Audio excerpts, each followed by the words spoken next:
ដល់ទី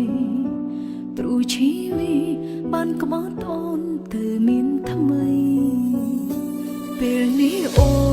នឈឺចាប់ស្ទើរដាច់សង្ខារព្រោះតែស្មោះនឹងមនុស្សប្រសាវាបងទុកចោលឲ្យអូនឈឺទឹកភ្នែកដេកសោកាស្មងយ៉ាងណាក៏ជីវ៉ាមកនៅតែក្បត់បងអ្នកក្បត់ខ្ញុំសមិនដេចមកចោលខ្ញុំសោមកខ្លាយជាសង្សារមិនដេចប្រឹងស្រវឹងតាមចាប់ខ្ញុំលែ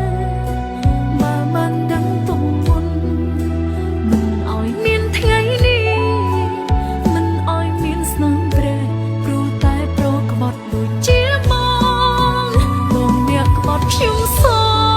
បែរជាដើរតួកុំសត់អ្នកស្មោះរួចចូលចាប់បែរជាប់ឈ្មោះក្បត់ទាំងមិនដឹងខ្លួនបងតែងដើរប្រាប់គេអភ័យធ្លាក់លើអូនបងកំសងទៅស្នួនអូនអត់ធូបទុកជូនបង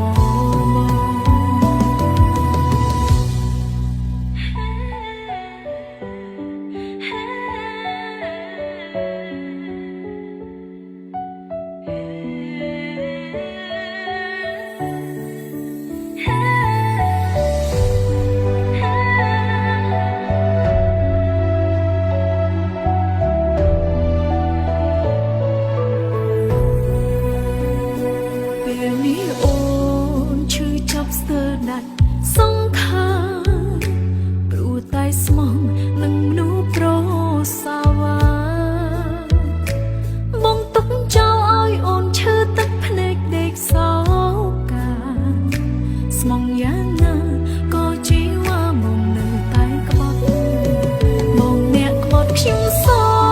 មិនដេចមកចោលខ្ញុំសោមកខ្លាយជាសង្សារមិនដេចប្រឹងស្រវឹងតាមចាប់ខ្ញុំលែបើមិនដឹងទុំមុនមិនឲ្យមានថ្ងៃនេះមិនឲ្យមានស្នាមព្រះព្រោះតែប្រក្បត់ដូចជាប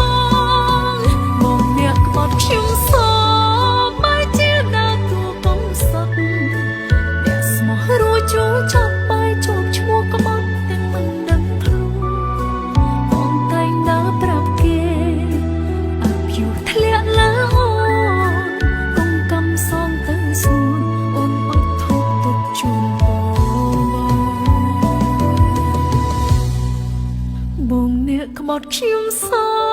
មិនដេចមកចោតខ្ញុំសោមុនខ្លាយជាសង្សារមិនដេចប្រឹងស្រវឹងតាមចាប់ខ្ញុំលែបើមិនដឹងទុកមុនមិនឲ្យមានថ្ងៃ